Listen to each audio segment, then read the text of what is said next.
Vamos a leer la palabra del Señor. Bienvenidos los que han llegado, los que se conectan con nosotros a esta hora también. Bienvenidos. Lindo día, lindo tiempo. Lindo es el Señor. Al fin y al cabo, Él es la razón por la cual estamos esta tarde aquí, celebrando. ¿Qué celebramos el día del Señor? Pues celebramos el día del Señor, que Él se resucitó un día como hoy. Hace 2000 años o más, Él resucitó de los muertos y vive para siempre. Por eso nos reunimos, le alabamos y ahora leemos la palabra del Señor en Lucas. Estamos todavía en el capítulo 16. El próximo domingo terminamos y avanzamos. Hoy vamos a leer unos versículos que están, para que capten bien lo que vamos a estar haciendo. Hay unos versículos que están insertados en medio de dos parábolas y el planteamiento va a ser qué relación va a tener estos versículos con todo esto. Ahí vamos a ver, Lucas 16, del 13, vamos a leer el 13. Pastor Cristian el domingo pasado nos habló hasta allí, pero quiero usar ese versículo porque se conecta con todo lo que voy a decir. Otra vez Lucas 16, del 13 en adelante. Dice, ningún siervo puede servir a dos señores, porque o aborrecerá al uno y amará al otro, o estimará a uno y menospreciará al otro. No podéis servir a Dios y a las riquezas. Y oían también todas estas cosas los fariseos, que eran avaros, y se burlaban de él. Entonces les dijo, vosotros sois los que os justificáis a vosotros mismos delante de los hombres, mas Dios conoce vuestros corazones, porque lo que los hombres tienen por sublime delante de Dios es abominación. 16, 17 también. La ley y los profetas eran hasta Juan. Desde entonces el reino de Dios es anunciado y todos se esfuerzan por entrar en él. Pero más fácil es que pasen el cielo y la tierra que se frustre una tilde de la ley. Ahora lean conmigo el 18 porque ese es el versículo donde vamos a terminar. Juntos leamos, todo el que repudia a su mujer y se casa con otra adultera, y el que se casa con la repudiada del marido adultera. Amado Dios, te alabamos, te damos gracias por esta tarde, por este precioso tiempo, por esta palabra que estamos leyendo ahora. Necesitamos, Señor, que tú nos guíes, que la presencia poderosa de tu Espíritu Santo nos asista en la exposición de esta palabra. Señor, queremos tener el reposo del Espíritu esta tarde para exponer tu palabra. Queremos que la congregación también esté en la expectativa de recibirla. Ayúdanos, Señor, en este momento. Te necesitamos. Gracias porque tu palabra la hemos leído y ahora la exponemos en el nombre de Jesús. Amén. Los niños van a sus lugares, ustedes se sientan y vamos a estar aquí con el tema que nos asiste también para hoy.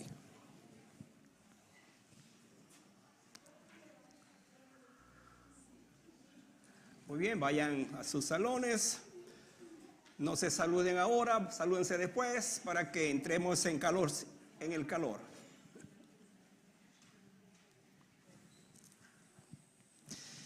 Decía que previo al mensaje de hoy, tenemos dos parábolas. Una fue predicada el domingo pasado y la otra va a ser predicada el próximo domingo. Y es interesante que ambas parábolas tienen que ver con alguien que fue rico. La semana pasada el pastor Cristian nos habló acerca de este rico, de un mayordomo que administraba las riquezas de alguien que era rico, pero que se le acusó por su deshonestidad, o fue confrontado de esa manera. Y el próximo sermón hablaremos de otro rico, pero hablaremos del rico y Lázaro. Y es interesante que en estas, diríamos, parábolas de Jesús, están los fariseos. Si ustedes recuerdan, para que tengamos una visión completa de todos estos sermones, hace rato Jesús está todavía allí, en medio de ellos, en medio de los fariseos, está tocando diferentes temas y todavía está allí. Precisamente esta historia tiene que ver precisamente con esto. Cuando Jesús habla a los fariseos en este pasaje, específicamente el que le hemos leído, es como si en efecto le dijera a ellos agarrar a un espejo, vamos a verlo de esta forma, y se los pusiera delante de ellos y le dijera a cada uno: por favor, mírense, véanse en este espejo. Obviamente el espejo al cual él les pide que se miren es la palabra del Señor. Pues hoy vamos a pensar en esta misma idea, porque el tema que les traigo se titula El pecado en el espejo. Ese es el tema, un poco raro, extraño, pero ese es el tema para hoy. El pecado en el espejo, grábese eso, el pecado en el espejo. Entonces, ¿qué significa esto, pastor? Bueno, pues lo que vamos a escuchar, lo que usted va a escuchar esta tarde. Cada uno de nosotros va a un espejo todas las mañanas, ¿verdad? O en las tardes. O a lo mejor a veces no va, para no verse cómo está. Pero solemos vernos en el espejo. ¿Cuál es la intención? Bueno, para ver cómo amanecimos, cómo andamos, si la dieta que estamos teniendo está haciendo su trabajo. En fin, el espejo tiene esa función, de vernos. Y el espejo no engaña. El espejo no engaña, nos dice cómo somos. Ahora es interesante que cuando nosotros vamos a la Biblia, la palabra del Señor, pues tenemos en la Biblia un espejo. Y cuando usted y yo nos acercamos a la palabra del Señor, la leemos, como por ejemplo lo acabamos de leer ahorita, inmediatamente nos confronta la palabra del Señor. Porque si bien es cierto, Jesús va a hablar a los fariseos, bueno, hermano, los fariseos ya no existen. Yo creo que no existen ya, por supuesto, ya hoy día, en el caso del pueblo judío, tiene otros maestros y otras. Ya esa fue una etapa que se vivió. Pero entonces esta palabra, Dios, el Señor la deja para nosotros, para que la consideremos nosotros, para que nos veamos en el espejo, precisamente, de la palabra. Ahora, ¿a dónde quiero llegar con todo esto? Precisamente para que veamos, como dijo Santiago, que al sumergirnos en la palabra, al escuchar la palabra, nosotros seamos hacedores de la palabra y no tan solamente oidores, engañarnos, nos dice él, a nosotros mismos. Alguien ha dicho que al leerla y estudiar la palabra de Dios, siempre es útil orar de esta manera. Me encanta este pensamiento. Orar de esta manera: Señor, muestra nuestro ser, nuestro pecado, pero muéstrame al Salvador. Voy a repetir ese concepto para que cuando usted llegue a la Biblia tenga la misma idea. Muéstrame mi ser, muéstrame mi pecado, pero muéstrame a mi Salvador. Es bueno entonces llegar ante esa palabra y orar diciendo: Señor, ayúdanos a mirarnos en el espejo de ella, a vernos a nosotros mismos, a ver nuestra condición y sorprendernos que en esa palabra tenemos tu gracia, tenemos nuestra salvación, pero también tenemos la bendición de saber que tú nos corriges por esa palabra que estamos oyendo. Al acercarnos pues a esta palabra como un espejo, vamos a preguntarnos, ¿qué es lo que nos muestra esa palabra? Esta palabra que leímos, ¿qué es lo que nos muestra? Y es interesante que Jesucristo en su enseñanza nos ha dejado una de las cosas más sorprendentes acerca de lo que significa precisamente vernos en esa palabra que la tenemos para hoy. Yo encuentro una primera verdad en el versículo 13 y es mostrarnos una lealtad dividida. Esa es la primera verdad que yo encuentro en el espejo de esa palabra. Es mostrarnos una lealtad pero dividida. ¿Cómo entendemos esto? ¿Qué dice el versículo 13? Allí donde estamos ubicados. Dice el versículo 13, ningún siervo puede servir, ¿a qué? A dos señores. Porque o aborrecerá al uno y amará al otro, o estimará al uno y menospreciará al otro. Y enfatiza, no podéis servir a Dios y a las riquezas. Entonces, cuando yo leo la palabra, me veo en ese espejo, ¿qué es lo primero que descubro? Descubro que aquí hay una lealtad pero dividida. Esa era la situación a la que se enfrentó Jesús a los fariseos en ese tiempo, a la gente de su tiempo. Y dijo, no, ningún siervo puede servir a dos señores. Y es interesante que es esto porque los dos señores que se revelan aquí son el Señor de las riquezas, pero el Señor Dios en este caso. Ahora, voy a tratar de responder la pregunta, ¿por qué no se puede servir a dos señores? Y quiero que usted tenga en mente, hermanos, porque de alguna u otra manera, quizás usted dice, bueno, yo no tengo tanta riqueza, así que yo no tengo mucho problema con ese señor. Esperamos, ¿no? Pero por otra parte, sí vamos a pensar que hay otro Señor, y es mi Señor. Pero si por otra parte, si no son las riquezas el Señor, pudieran ser otras cosas del mundo, mi Señor. O sea, donde quiero llegar es que nosotros sepamos que en la vida cristiana se nos presentan dos señores. Y le debemos lealtad a quien la Biblia nos revela que debemos lealtad, que es nuestro Señor. Porque cada señor entonces tiene sus demandas y expectativas diferentes. Y no se puede satisfacer a ambos al mismo tiempo. Usted no puede satisfacer a esos dos señores al mismo tiempo. La lealtad a uno de los señores implica una falta de lealtad al otro. Porque, por ejemplo, el dinero y la riqueza llegan a ser nuestros propios amos, entonces nos alejamos del otro Señor, de nuestro Señor en este caso. Así que cuando Jesús habla en estos términos, se refiere a un corazón que está dividido entre dos lealtades. Ese corazón anhela servir a su Señor, pero también tiene algo en su corazón al cual también le está rindiendo lealtad o pleitesía. La verdad aquí propuesta por nuestro Señor parece a primera vista demasiado obvia para admitir discusión. Cuando él dice no se puede servir, el texto comienza diciendo eso, ningún siervo puede servir a dos señores. ¿De dónde viene esta idea? Desde la misma antigüedad. El amo que compraba un siervo, que pagaba por él en el mercado de los esclavos, le ponía en su oreja el nombre, le horadaba la oreja y le ponía el nombre de su amo. Ese era su amo. Le aseguro que ese esclavo no podía servir a otro dueño porque ya tenía su dueño. Entonces Jesús toma esa figura para ilustrarnos precisamente eso. Dice, es imposible esto. Entonces cuando Jesús habla de estos términos, se refiere a un corazón que definitivamente tiene que saber a quién sirve.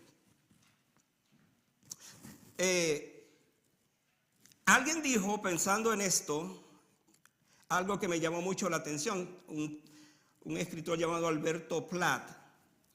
Comentando este texto dijo, las emociones están tan encadenadas, hablando de este tipo de personas, a las cosas terrenales, que nunca llegan a ser verdaderos cristianos. Y él añade esto, que fue lo que más me llamó la atención.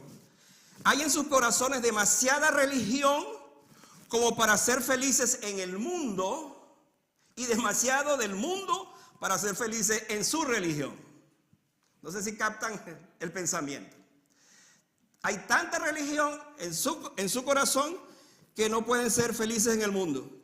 Pero hay tanto del mundo en su corazón que no pueden ser felices en su religión. Están divididos. Es la idea. Entonces, hermano, frente a todo esto, hay palabra que el Señor quiere dejar con nosotros. Y es, ¿qué tipo de lealtad tengo yo realmente? Cuando hablamos de señores.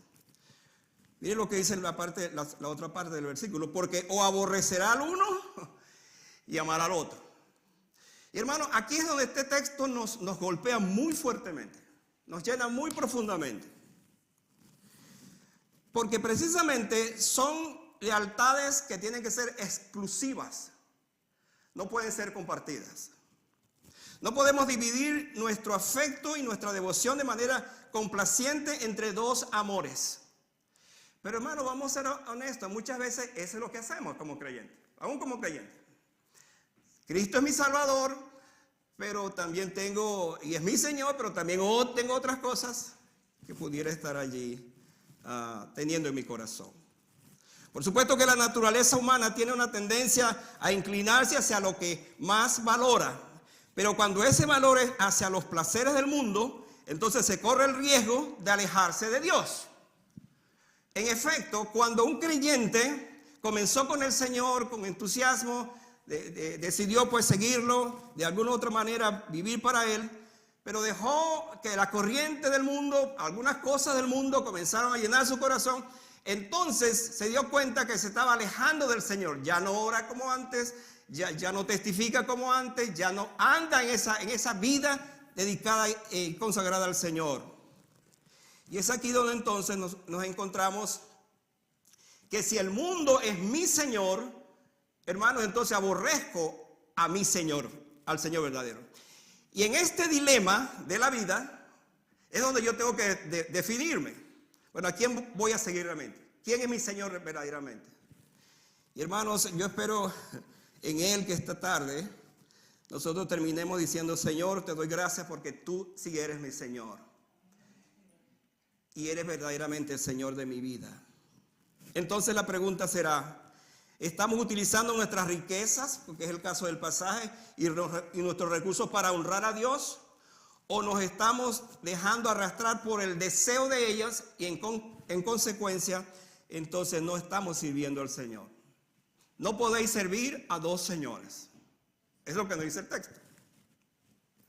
La invitación es a vivir entonces con propósito, buscando primero el reino de Dios y su justicia y confiando en que todo lo demás va a ser añadido, es lo que dice el texto. En efecto, no podemos servir entonces a dos señores. Esto es lo que quiero dejar en sus mentes en esta primera parte cuando nos vemos en ese espejo. No podemos servir a dos señores porque ambos exigen lealtad completa. En el caso de nuestro Señor Jesucristo, Él exige y demanda de nosotros nuestra lealtad completa, nuestra obediencia completa. No podemos entonces simplemente servirle a Él pero de una manera a medias. Esa no es la idea. Otro pensamiento que se esconde aquí está en el versículo 14 y es mostrarnos las ambiciones que están en el corazón. Esa es la otra verdad. Cuando yo voy a la Biblia y veo la Biblia como mi espejo, entonces me encuentro con esta otra verdad. ¿Cuál es la verdad? Que hay corazones ambiciosos. ¿Cuál era la situación de los fariseos? Miren los versículos 14, la primera parte. Y oían también estas cosas los fariseos que eran avaros. Es la primera revelación que tenemos allí en cuanto a ese corazón. Eran personas que estaban, por supuesto, siguiendo al Señor, pero tenían esta condición. Por cierto, hace tiempo yo les dije que uno de los seguidores de Jesús, no discípulos, los seguidores de Jesús, entre tantos eran los fariseos. Es interesante y se ha hecho un estudio que hay unas 100 referencias en el Nuevo Testamento de los fariseos que tenían que ver con Jesucristo y muchísimas de esas referencias fue el encuentro que Jesús tuvo con ellos. Le seguían por todas partes, pero hermanos, le seguían no porque querían consagrarse, porque querían dedicarle su vida a ellos. Fueron muy pocos, por cierto, fueron muy pocos los fariseos que se convirtieron. ¿Se acuerdan de Nicodemo, por ejemplo? A ver, ¿qué otros acordamos? José de Arimatea. Y hay otro que fue de los más grandes que nos acordamos. ¿Quién fue? Pablo. Ok, muy bien, así es. Entonces, Pero son los que más la Biblia nos dice. Pero es interesante que entonces estos hombres, dice la palabra del Señor que donde iba Jesús, ellos iban también. Pero hermano, no para amarlo, para seguirlo como hacía la demás gente, las multitudes, sino porque querían criticarlo, querían buscar una falla. Y es más, en este texto vamos a encontrarnos con algo que es más sorprendente, que se los voy a mostrar ahora. Dice el texto que ellos eran avaros. Significa que ellos no se preocupaban realmente por las cosas espirituales. Y hermanos, eran conocedores de la palabra de Dios. Nadie conocía mejor la palabra de Dios que los fariseos.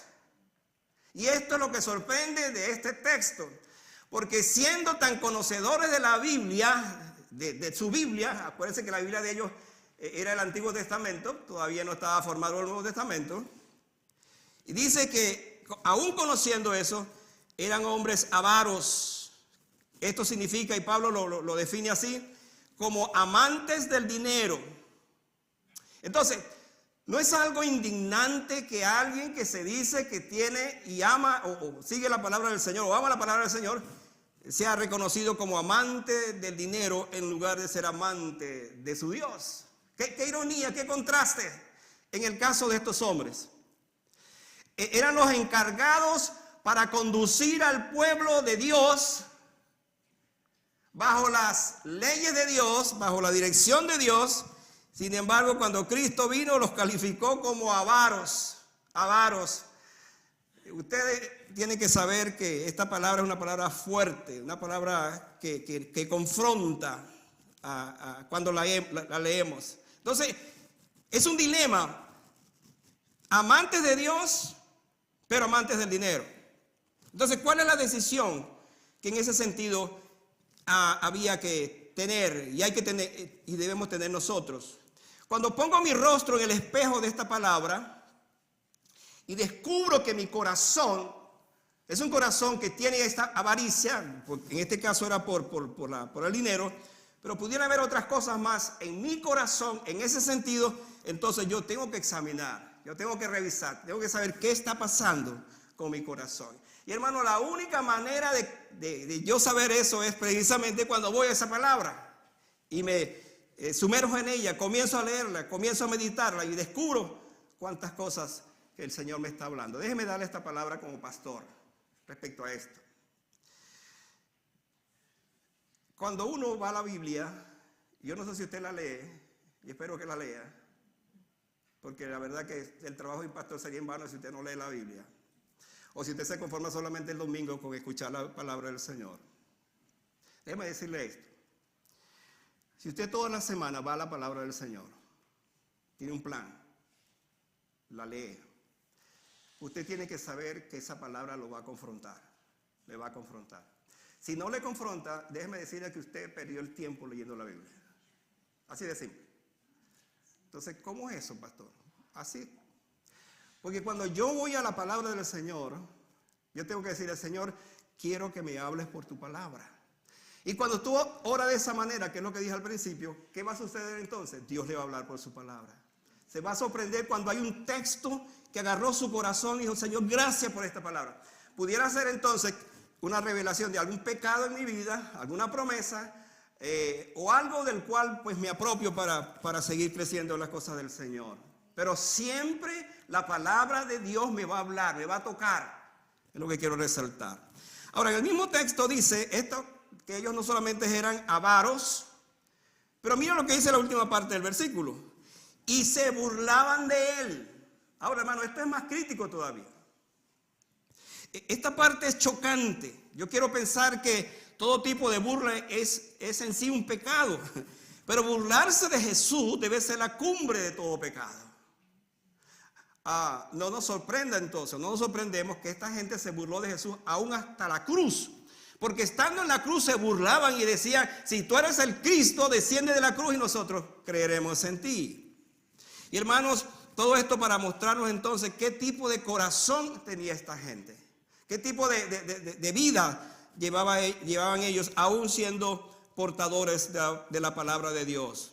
La burla en el caso de Jesús era un signo de orgullo y de arrogancia. Pues estos hombres al burlarse de Jesús, se sentían superiores a él, lo menospreciaron. Y eso fue lo que sucedió, tanto así que le llevaron a la cruz. Esto finalmente nos dice que los fariseos se burlaban de Jesús porque ellos mismos se consideraban justos y rectos. Sin embargo, Jesús les dice que Dios conoce sus corazones, y es lo que estamos aquí apuntando. Sus corazones eran avaros, codiciosos, tenían otros planes, otros propósitos, no seguían a Jesús porque querían rendirle su vida, su corazón a Él, todo lo contrario. En el caso, la burla es un pecado visto en el espejo del alma que refleja nuestra propia justicia y nuestra tendencia a juzgar a los demás, porque alguien quizás no llena nuestros estándares, nuestras expectativas, y uno tiene que cuidarse como creyente de eso, de no caer en el pecado de la burla hacia alguien porque no está de acuerdo, porque no sigue o piensa como yo pienso en este caso. Volviendo al caso de los fariseos, la burla de ellos era un reflejo de una gran ceguera espiritual. Y esto los llevó a otro gran pecado. ¿Cuál fue ese pecado? La justificación propia. Miren lo que dice el versículo 15 del pasaje que estamos allí leyendo. Entonces les dijo: vosotros sois los que os justificáis a vosotros mismos delante de los hombres, mas Dios conoce vuestros corazones, porque lo que de los hombres tienen por sublime delante de Dios es abominación. Qué palabra, hermano, qué texto tan tremendo, qué confrontación tenemos en esto. Porque es una manera de decirnos: aquello que tú amas, que piensas que es lo mejor, delante de los ojos de Dios es abominación. ¿Se acuerdan lo que decía el profeta de antaño, Isaías? Vuestras obras son como trapos de inmundicia delante del Dios poderoso, Dios grande y poderoso. Y esto también entonces nos habla mucho de que para el creyente, él debe revisar entonces cuáles son sus obras, cómo son sus obras, si en verdad todo lo que hago verdaderamente le agrada al Señor. Ambos rechazaban la salvación en el caso de los fariseos. Y la burla, hermanos, tiene sus consecuencias definitivamente. Déjenme contarles esta historia que algunos quizás no la saben. Por allá en el libro de los Reyes, capítulo 2, versículos 23-24, tenemos al profeta Eliseo. En los versículos previos, él tuvo una experiencia extraordinaria. Estaba con los profetas y había una situación con el agua. Un agua estaba contaminada, no podía tomarse el agua, no era buena para la tierra. Él dijo: tráigame sal.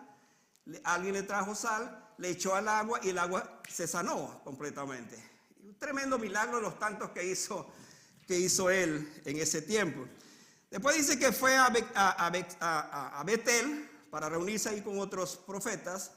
Mientras iba de camino, salieron 40 jóvenes que le decían: ven calvo, porque él era calvo, ¿no?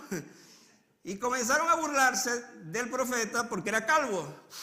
¿Y qué pasó entonces? Dice que los maldijo 2 veces. Y cuando los maldijo 2 veces, de repente salieron de las montañas 2 osos. Y hermano, eso es bíblico. Y los mataron a los 40 jóvenes. Hermano, por burlarse de un calvo. Así es que cuidado con eso. Pero ¿a dónde quiero llegar con todo esto? Hermanos, cuando la Biblia habla, en el caso de los fariseos, que se burlaron del Señor, qué triste si no se arrepintieron, porque hoy estarán en un castigo eterno recordando que se burlaron del Hijo de Dios. Nosotros los creyentes debemos considerar que cada hombre, cada mujer es valiosa, es importante. Y lo último que debe salir de mis labios es algo que denigre de esa persona. Al contrario, debo tener las mejores palabras para esa persona. Pero hay otra verdad que está en este pasaje. El tema tiene que ver con esto.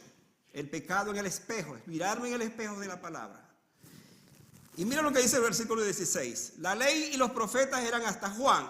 Desde entonces el reino de Dios es anunciado. Mi tercera verdad es mostrarnos la ignorancia de la revelación.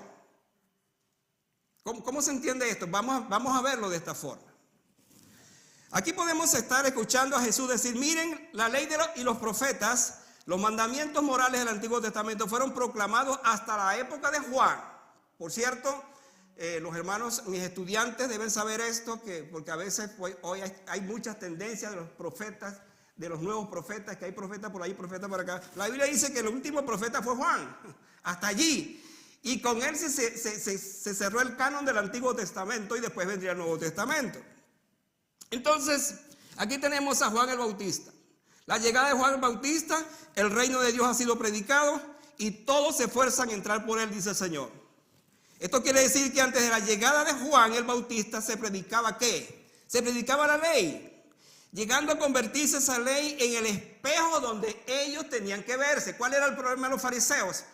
Que por supuesto ellos aplicaban la ley, ellos estudiaban la ley, pero hermanos, hicieron de la ley una tradición de la ley. Esto es donde quiero llegar para que vean ustedes por qué Jesús los está aquí precisando. Inventaron unos escritos que se llamaban la tradición de los ancianos, donde le añadieron muchas cosas a esa ley, y por eso Jesús, cuando él viene, los cuestiona precisamente esas actitudes y esa manera como ellos interpretaban la palabra del Señor. Llegaron a convertir la tradición de los ancianos en la autoridad más que la ley misma. Entonces ellos iban allí, pero no veían el mensaje de la ley. ¿Qué es lo que dice el texto entonces? Que Jesús, al referirse a eso, desde el Antiguo Testamento hasta Juan, por cierto, Juan fue profetizado allí en el último libro de la ley, del Antiguo Testamento, y aparece. ¿Cuál era el mensaje precisamente de ese solitario profeta? Del último de los profetas, del más grande de los profetas, porque así Jesús los calificó. ¿Cuál era su mensaje? Arrepentíos y convertíos porque el reino de los cielos se ha acercado. Ese era su mensaje. Y entonces Jesús les está diciendo, ustedes vieron a Juan. En ese momento cuando él está hablando, seguramente ya Juan le había quitado la cabeza, ya estaba decapitado, ya había muerto, por lo que hizo precisamente denunciando al rey. Y Jesús le dijo, ustedes no han entendido que la llegada de Juan fue la revelación final que Dios tenía antes que yo llegara. Porque en efecto, la revelación completa del Antiguo Testamento soy yo, hablando de Jesucristo.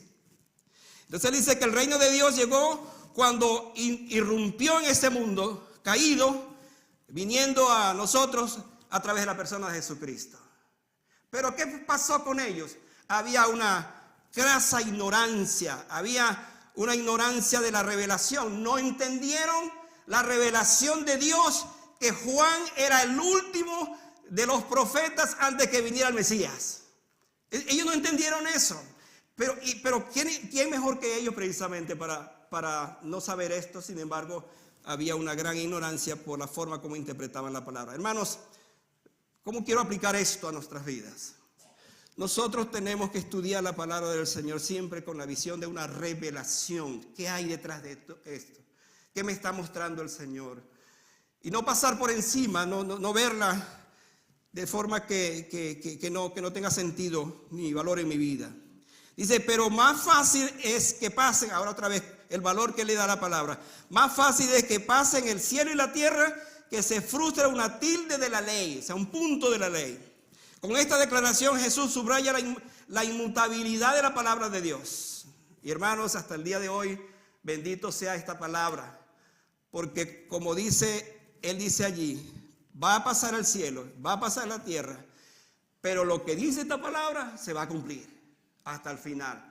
Y esto es lo que nos sostiene, esto es lo que nos anima, esto es lo que nos ayuda. Hermano, usted y yo nos reunimos todos los domingos o la hora que sea o donde sea, con una esperanza. ¿Cuál es la esperanza? De que la Biblia, la palabra de Dios me dice que Él vendrá otra vez.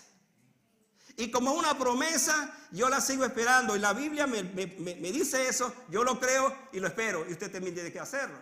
Entonces, ¿por qué decimos esto? Porque esta palabra es inmutable, es eterna. Es lo que Él está diciendo a sus discípulos, a su gente. Aún el cielo, la tierra pasará, pero mi palabra no pasará. De hecho, más adelante el profeta va a decir, sécase la hierba, marchítese la flor, mas la palabra del Dios nuestro permanece para siempre. Esa es la declaración de la palabra del Señor. Entonces, ¿cuál era la situación de los fariseos respecto a la ley? que ellos vivían, escuche esto, arropados con el manto de ella, pero esa palabra no encontró un corazón arrepentido. Hablaban de la ley, vivían con la ley, pero la ley no penetró en sus vidas, en sus corazones.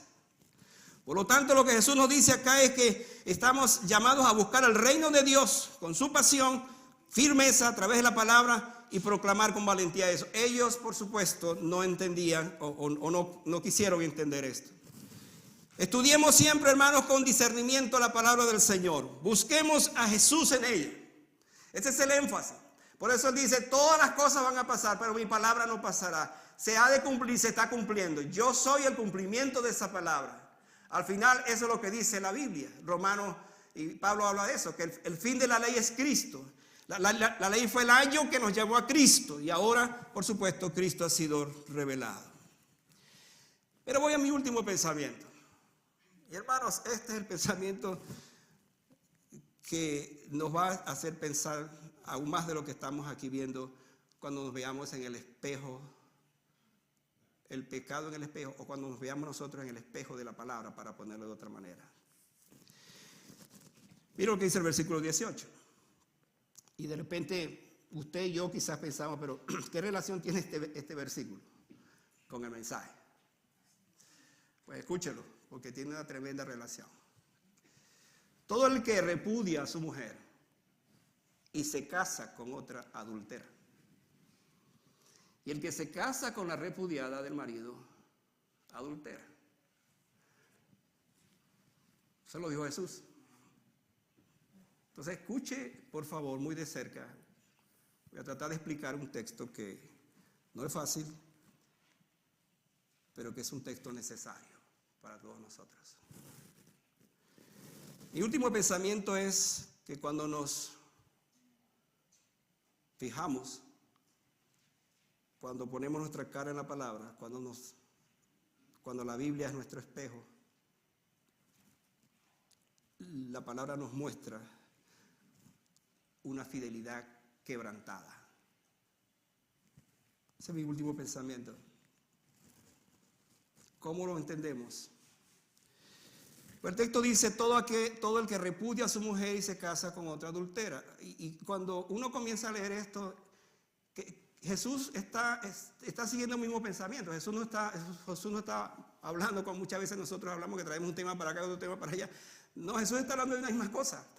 Porque está hablando a los fariseos, está hablando a los intérpretes de la ley, le está hablando a sus corazones y le trae este texto. ¿Por qué se lo trae? Le voy a explicar las razones por las cuales Jesús entonces introduce este texto en la manera como ellos habían cambiado la ley acerca del matrimonio para que dijera otra cosa. Entonces Jesús los trae allí como decirle, bueno, ahora ustedes pongan su rostro y miren aquí para que vean su propia condición, su propia actitud. Entonces cuando uno lee este texto acerca del divorcio, inmediatamente piensa, ¿qué relación tiene esto? Pero este versículo tiene un contexto. Y es la confrontación de Jesús con los fariseos, la hipocresía de ellos. Para enfrentar esto, Jesús los trae a la declaración de la Biblia respecto al matrimonio, como una relación entre un hombre y una mujer para toda la vida. Jesús va al Génesis donde comienza todo, y a Génesis capítulo 2, porque antes que el hombre pecara, en efecto, dice la Biblia que Dios creó al hombre y a su mujer y los preparó allí y los puso como esposos, en este caso como matrimonio. Y más adelante el mismo Jesús va a decir estas palabras, conectándolos con esa declaración de la Biblia, con ese principio de Jesús, con ese diseño original. Y lo que Dios ha unido, no lo separa el hombre. Ese es el principio que estaba desde el Génesis y que Jesús está preservando. Ahora, hermanos, una cosa también importante decir, que cuando Jesús habla del divorcio en esta parte, Él tiene en su corazón la defensa de la familia, pero especialmente la defensa de la esposa, porque la esposa en ese momento era una cosa, era un objeto para los hombres. Entonces cuando viene Jesús, precisamente legisla acerca de eso, habla acerca de esto y tiene razones poderosas para hacerlo. ¿Cuál era la situación entonces? Que si bien la ley permitía el divorcio por varias razones, escuchen las razones que se decían en dos escuelas que existían en ese entonces: infidelidad, incompatibilidad y esterilidad. La infidelidad en este caso era de una escuela llamada Shammai, que era uno de los maestros de ese tiempo, que él decía que la única causa para un divorcio era una infidelidad, era la única causa. Pero había otro fulano llamado Hillel, que él decía que la persona podía divorciarse por otras razones.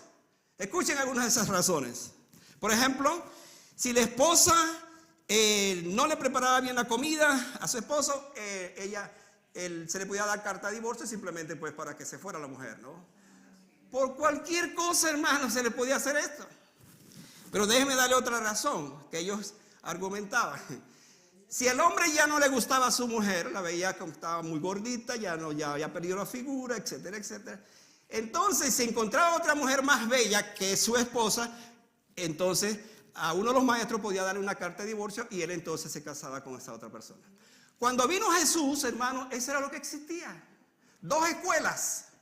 La de Shammai, que justificaba que la única causa era la infidelidad, y la otra de Hillel, porque por cualquier cosa podía divorciarse. Entonces, ¿qué dijo Jesús? Bueno, Jesús dijo esto, versículo 18. Todo el que repudia a su mujer se casa con la otra adúltera, y el que se casa con la repudiada del marido adultera. Entonces aquí tenemos un conflicto o una situación que tenemos que enfrentar.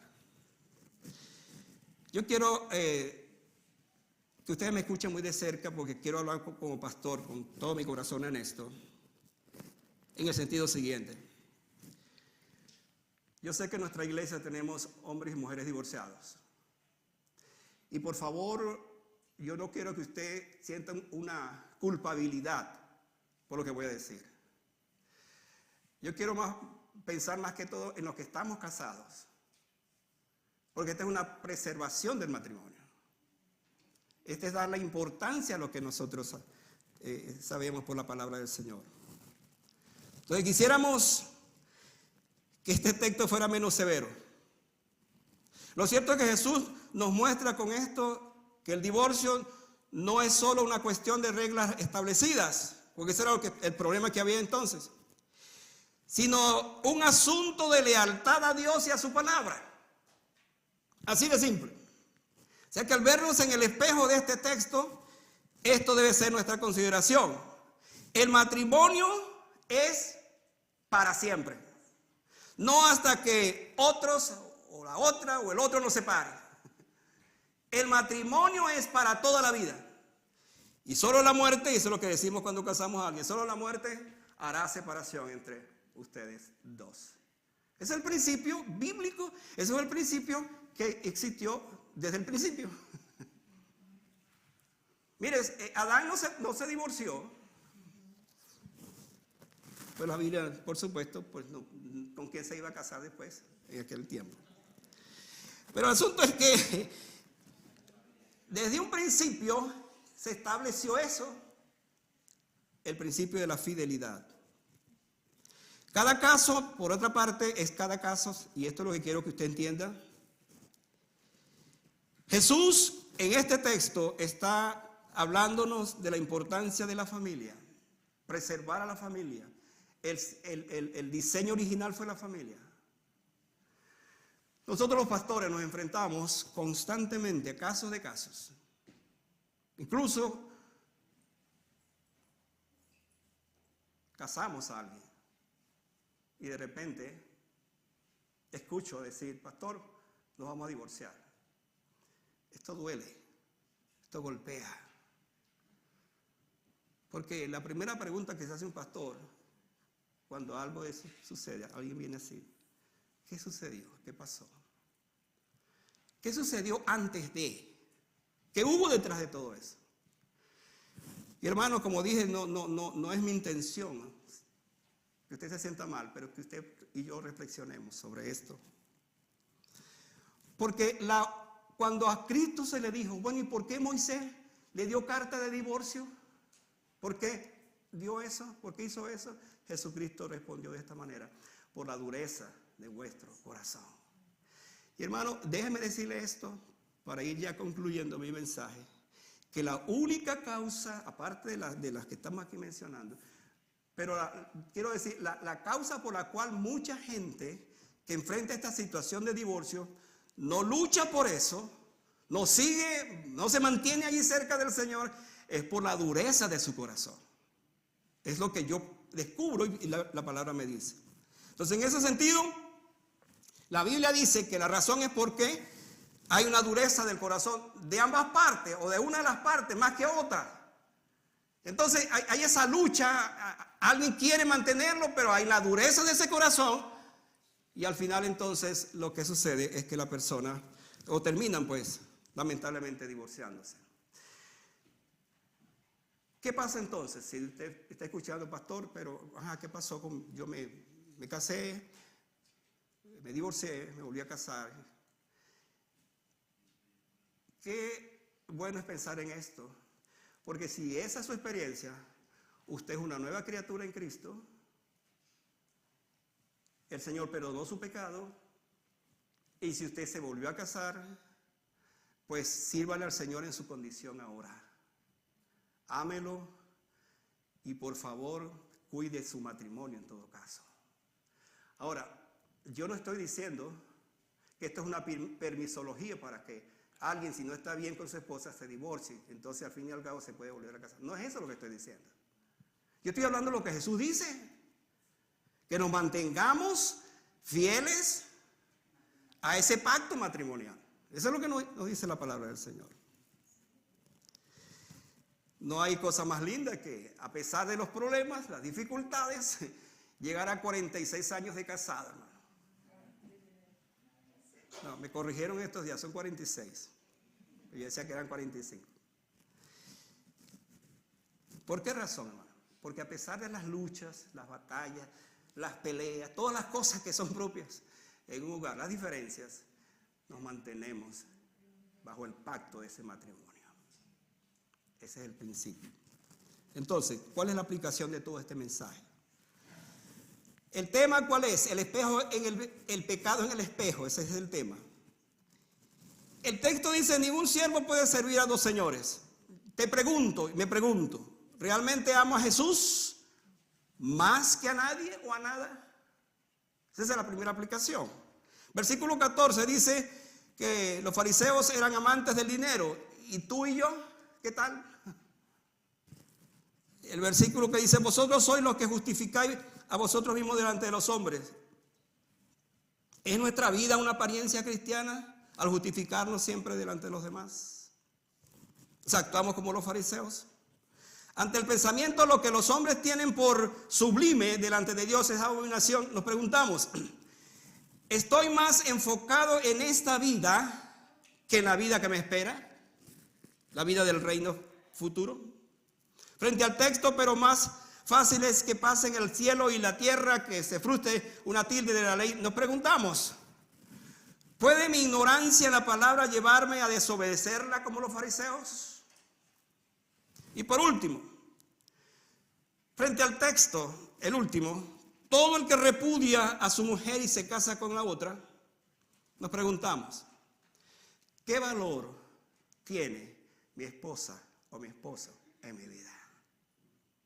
Y esta es la respuesta o la pregunta que me hago, y es la respuesta que debo dar en mi corazón. Y decir, sí tiene mucho valor, porque es la persona que el Señor me puso para que me casara y para que viviera para siempre con ella. Que el Señor nos bendiga, hermano. Y quiero, para orar al Señor con esto, voltear mi palabra, la palabra, esta Biblia, la que predica, presentársela y decir que cada vez que la abro, yo debo decir, Señor, estoy viéndome en el espejo de esa palabra. Por favor, dime ¿qué veo?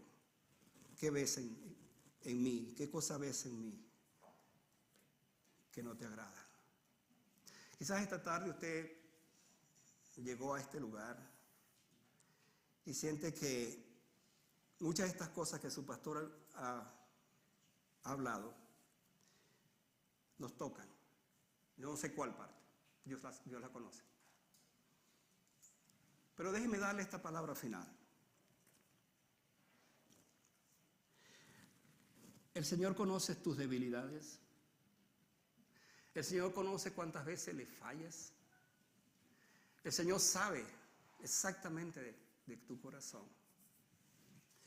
Contrario a los fariseos, que lo rechazaron, tú tienes ahora un Señor que se llama Jesucristo. Y ese Señor, nuestro amado Jesucristo, nos ha prometido estar con nosotros todos los días hasta el fin del mundo. Y nos ha asegurado que en su presencia nosotros tenemos victoria. Hermanos, tenemos un solo Señor, no tenemos varios señores. Amemos y sirvamos y sigamos a ese Señor. Que las cosas materiales de esta vida no nos alejen de nuestro muy apreciado y amado Salvador. Que así sea. Amén. Vamos a estar de pie para orar.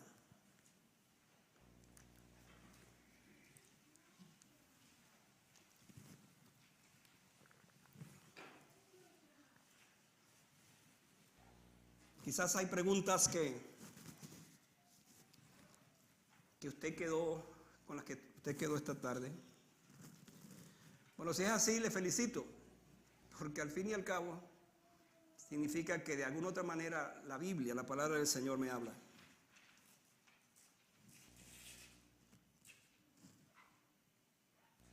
Hágase esta pregunta: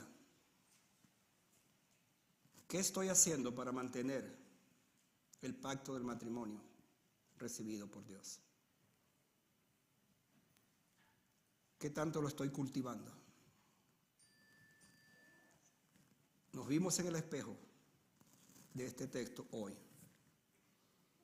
Sigamos viéndonos y sigamos aprendiendo de su palabra. Padre, gracias te damos por este día.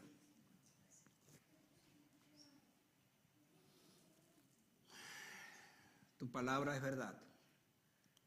No hay error en ellas, no hay otra cosa sino verdad en ella. Es inmutable. Padre, ayúdanos a tener una mentalidad humilde, una mentalidad que reconoce su condición, que se acerca a la palabra y que deja que esa palabra le hable. Padre, gracias porque nunca vuelve vacía esa palabra tuya. Mi oración esta tarde es que tú puedas seguir hablando a nuestros corazones.